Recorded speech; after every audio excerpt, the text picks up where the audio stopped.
शिवसेनेचे पक्षप्रमुख माननीय उद्धवजी ठाकरे, युवासेना प्रमुख आदित्यजी ठाकरे यांनी आज माझी उमेदवारी मुंबई पदवीधर मतदारसंघामध्ये जाहीर केली आहे. बाळासाहेबांचा आशीर्वाद घेऊन या निवडणुकीला मी सर्व मुंबईतल्या शिवसैनिकांच्या आणि पदवीधर मतदारांच्या साथीने सामोरा जातोय आणि मला नक्की यश मिळेल असं मला वाटतं. त्याचं कारण असं आहे की गेले 30 वर्ष हा मतदारसंघ हा शिवसेनेने स्वतःजवळ ठेवलेला आहे. या मतदारसंघावरती शिवसेनेची पकड अतिशय घट्ट आहे आणि शिवसैनिकांनी केलेली नोंदणी, त्यांचे पदवीधरांशी असलेले संबंध यांच्या जोरावर मी पुन्हा एकदा विधान परिषदेत जाईन असा माझा 100% विश्वास आहे. सर, एक मोठी जबाबदारी खरं तर म्हणता येईल आणि अशा पद्धतीनं तुमच्यावरती सोपवलेली आहे. सध्या शिवसेना म्हणजे 2 गटामध्ये विभागल्यानंतर किती टफ होऊ शकतं, कारण शिवसेनेचे हे 2 भाग आहेत. हा भाग बघा, मी पुन्हा सांगतो की शिवसैनिकांची शिवसेना आहे आणि आजही शिवसैनिक नेते सोडले तर शिवसैनिक, सर्वसाधारण शिवसैनिक हा उद्धव साहेबांबरोबर आजही आहे आणि ही निवडणूक शिवसैनिकांच्या जोरावर लढली जाते. जरी शिवसेनेचे गट फुटले असतील तरी त्याच्यात आमदार खासदार गेलेले आहेत. सर्वसामान्य शिवसैनिक हा आजही जागेवर आहे आणि तो शिवसैनिक हा माझा सच्चा कार्यकर्ता आहे, जो उद्याच्या निवडणुकीत आमच्यासाठी काम करणार आहे आणि शिवसेनेला विजय मिळवून देणार आहे. सर, महायुतीकडून अजूनही उमेदवाराची घोषणा होत नाहीये. महायुतीत हा नेहमीचाच आता विषय झालेला आहे. भारतीय जनता पक्ष प्रत्येक गोष्टीत शिवसेनेला म्हणजे शिंदे गटाला चेपत आहे, हे आपण बघतोय. शिंदे गटाने या जागेची मागणी केलेली आहे, परंतु मला वाटत नाही शिंदे गटाला ही जागा मिळेल. भारतीय जनता पक्षाने दावा केला तर शिंदे गट काय करू शकेल असं मला वाटत नाही. जर शिवसेनेला आता शिंदे गटाला ही जागा दिली तर 2 शिवसैनिकांमध्ये लढत असणार आहे. एक ओरिजिनल शिवसैनिक आणि एक गद्दार शिवसैनिक अशी ही लढत होईल. सर, डॉक्टर दीपक सावंत यांचं देखील नाव चर्चेमध्ये आहे, तर ते देखील शिवसेनेचे वरिष्ठ नेते आहेत. तर त्यांच्या मी शिवसेना उद्धव बाळासाहेब ठाकरे गटाकडनं लढणार आहे. समोर कोण आहे याचा मी जास्त विचार करत नाही. जिंकायचं कसं याचा मी विचार करतो आणि मी 100% जिंकण्यासाठी लढाई लढत आहे. त्यामुळे समोर कोण आहे, कोण येईल, काय करेल, कुठल्या गटाचा असेल, कुठल्या तटाचा असेल याचा विचार मी कधीच करत नाही. सर, लोकसभा निवडणूक झाली. या लोकसभेमध्ये शिवसेना विरुद्ध शिवसेना सामना बघायला मिळाला. अनेक खरं तर जे जुने शिवसैनिक आहेत किंवा जुना मुंबईकर आहेत त्यांना कुठेतरी या गोष्टी वाईट वाटतात. आता पुन्हा एकदा शिवसेना विरुद्ध शिवसेना असंच जर लढाई बघायला मिळाली तर हे फुटलेल्या शिवसेनेने विचार करावा की ज्या शिवसेनेने त्यांना मोठं केलं त्यांच्या विरोधात शस्त्र उचलणार हे त्यांच्या मनाला पटत आहे की नाही पटत आहे. शेवटी आम्ही बाळासाहेबांचे शिवसैनिक आहोत, ओरिजिनल शिवसैनिक आहोत. जो आमच्या विरोधात लढायला उभा राहील त्याला पराभूत करणं हे आमचं काम आहे आणि ते आम्ही करणार. कपिल पाटील याच अनुषंगाने प्रश्न की अलीकडच्या काळात या मतदानानंतर गजानन कीर्तीकर आणि अडसूळ यांच्याकडून ज्या प्रतिक्रिया येत आहेत, त्यांचं असं म्हणणं आहे की महाविकास आघाडीला चांगलं यश मिळेल. कीर्तीकर म्हणतात की माझ्या मुलाला खासदार बनलेलं मला बघायचं. त्यांच्यातला हळूहळू शिवसैनिक जागा होतोय असं मला वाटतंय. जो ओरिजिनल शिवसेना जी त्यांच्या रक्तात गेले कित्येक वर्ष भिनली होती, काही कारणास्तव समजा त्यांची भेसळ झाली होती, पण आता ते परत शिवसेना ओरिजिनल ही त्यांच्या कदाचित मनात जागी झाली असेल. त्यांना आता उद्धव साहेबांचे विचार पटत असतील आणि म्हणून हळूहळू हे सगळं होणार आहे. हे आज दोघांच्याच बाबतीत झालंय, हे हळूहळू सगळ्यांच्या बाबतीत होणार.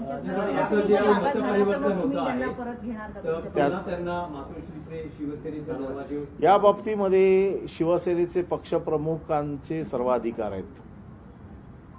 शिवसेना पक्षप्रमुख हे आमचे सैन्याचे प्रमुख आहेत आणि सैन्याच्या प्रमुखांनी निर्णय घ्यायचा असतो आणि शिवसैनिकांनी त्याला मान्यता द्यायची असते. सर, या घटनेनंतर महायुतीत कुठेतरी खिंडी पडल्याचं आपल्याला पाहायला मिळतंय. प्रवीण दरेकरांनी देखील टीका केली, महायुतीचे नेते देखील टीका करत आहेत. शिशिर शिंदेने हकालपट्टीची मागणी केलेली. ही सुरुवात म्हणायची का? ही सुरुवात नाही, हे शेवटाला चाललंय. हा शेवटचा टप्पा आहे. सुरुवात तर खूप अगोदरच झालेली आहे. जेव्हा गेलेत तेव्हापासून झालेत. कारण सगळ्यांना सांगितलं होतं की तुम्हाला उमेदवारी मिळेल. जे जे लोक शिवसेनेतना बंडखोरी करून गेले, गद्दारी करून गेले, या सगळ्यांना सांगितलं होतं की तुम्हाला मिळेल. पहिल्या फेजमध्ये जे 13 खासदार गेले त्या 13 खासदारांना ते तिकीट मिळवून देऊ शकले नाहीत. आता तर दुसरा फेज येणार आहे विधानसभेचा. या फेजमध्ये तर काय त्यांची होईल मी सांगू शकत नाही, परंतु पहिल्या फेजमध्येच 13 खासदारांना ते सांभाळू शकले नाहीत. 13 खासदारांना ते तिकीट देऊ शकले नाहीत. पंतप्रधानाच्या बहिणीला तिकीट देऊ शकले नाहीत. याच्यापेक्षा अजून काय वाईट होऊ शकतं. आता अशी परिस्थिती जर लोकसभेला असेल तर विधान परिषदेला तर ह्यांना मिळेल असं मला वाटत नाही. मिळाली तर बीजेपी किती काम करेल हे माहीत नाही. त्या उपरही सगळ्यात हे 40 गद्दार जे गेलेले आहेत आणि 10 अपक्ष त्यांच्याबरोबर गेलेत, ह्या 50 सीट्स त्यांना मिळतील किंवा 50 सीट्स ते त्यांच्या उमेदवार जे त्यांच्या विश्वासावरती त्यांच्या खांद्यावरती मान ठेवून गेलेत, त्यांची किती जणांची मान कापली जाईल हे आज सांगणं कठीण आहे. कपिल पाटील यांनी देखील उमेदवार दिलेला आहे, त्यामुळे त्याचा काही फरक पडू शकतो का या निवडणुकीत? त्यांच्या पक्षाचा उमेदवार आहे. आता कपिल पाटील हे स्वतः यावेळेला उमेदवार नसतील. कपिल पाटील हे फार तसे सभासद म्हणून त्यांची कामगिरी अतिशय यशस्वी होती. आणि खरं म्हणजे माझं स्वतःचं मत असं आहे की कपिल पाटील यांची सभागृहाला जास्त गरज होती. खरं म्हणजे त्यांनी हा निर्णय या ह्याच्यातनं बाहेर पडायचा न घेतला असं तर जास्त बरं होतं.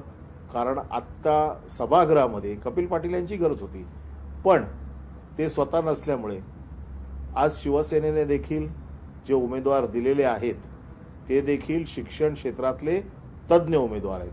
त्यांचा शिक्षण क्षेत्रातला अनुभव प्रचंड दांडगा आहे. त्याच्यामुळे कपिल पाटील यांची उणीव ते भासू देणार नाहीत असा मला विश्वास आहे. आणि शिक्षक मतदारसंघातले लोक त्यांना भरघोस मतदान करतील, कारण शिक्षक क्षेत्राशी त्यांचा खूप वर्षाचा संबंध आहे. सर, बच्चू कडू यांनी वेगवेगळा दावा केला आहे बंडा संदर्भात. त्यांनी सांगितलं की एकनाथ शिंदे यांना पाठिंबा देण्यापूर्वी मी उद्धव ठाकरे यांना फोन केला होता, त्यांना विचारणा केली की आता पुढची रणनीती काय आहे, आता आपल्याला काय करायचं. मात्र उद्धव ठाकरे यांनी उत्तर न देता फोन कापला, फोन ठेवून दिला. नाही, ह्या सगळ्या गोष्टींच्या बद्दल मी काय सांगू. ते काय सांगतात हे खरं खोटं काय हे उद्धव साहेबांना आणि त्यांनाच माहीत असेल. याच्या बाबतीत मी काही सांगू शकणार नाही, कारण मी तर त्रयस्थ माणूस आहे. परत साहेब, मान्सून पूर्व कामांचा आता आढावा घेतला जातोय. स्वतः मुख्यमंत्र्यांनी काल महापालिका मुख्यालयात जाऊन स्थिती जाणून घेतली आहे. आशिष शेलार हे सुद्धा नालेसफाईची पाहणी करतात. शिवसेना युबीटी तर्फे काही या बाबतीत निर्णय किंवा पाहणी होणार आहे का? आणि एकूण जे आता दावे केले जातात नालेसफाईवर, कारण मुख्यमंत्र्यांनी भूमिका जाहीर केली आहे की नालेसफाई पूर्ण होईल आणि यावेळेस पाणी तुंबणार नाही. 0 कॅज्युअलिटी मिशन त्यांनी हाती घेतलेलं आहे. एका बाजूला आशिष शेलार म्हणतात की नालेसफाई समाधानकारक नाही आणि रतन खत्रीचे आकडे सांगितले जात आहेत. तर तुमचं काय म्हणणं आहे या सगळ्या? माझं हेच म्हणणं आहे की आशिष शेलार यांचा मुख्यमंत्र्यांवरती विश्वास नाहीये. एका बाजूला मुख्यमंत्री सांगतायत की 0 कॅज्युअलिटी होईल, याचा अर्थ त्यांचा महानगरपालिकेवरती विश्वास आहे. जे महानगरपालिकेवरती गेले कित्येक दिवस आरोप करतायत. एका बाजूने मुख्यमंत्री विश्वास दाखवत आहेत, एका बाजूने आशिष शेलारला विश्वास दाखवतोय. महायुतीमध्येच अजूनही कोऑर्डिनेशन नाही आहे. कदाचित श्रेयवादाची लढाई असू शकते, कदाचित कॉन्ट्रॅक्टर आपल्याकडे धावत यावेत अशा प्रकारचा त्याचा उद्देश असू शकतो, काही असू शकतं. गेले कित्येक वर्ष शिवसेना जोपर्यंत सत्तेत होती तोपर्यंत शिवसेनेचे पक्षप्रमुख हे स्वतः पाहणी करत होते, बघत होते. आदित्य ठाकरे स्वतः जात होते, बघत होते. आम्ही स्वतः जात होतो, बघत होतो. आजही आम्ही स्वतः जातोय, बघतोय. फक्त आम्ही गाजावाजा करत नाहीये, कारण आता सत्ता आमच्याकडे नाहीये, सत्ता त्यांच्याकडे आहे, प्रशासन त्यांचं आहे.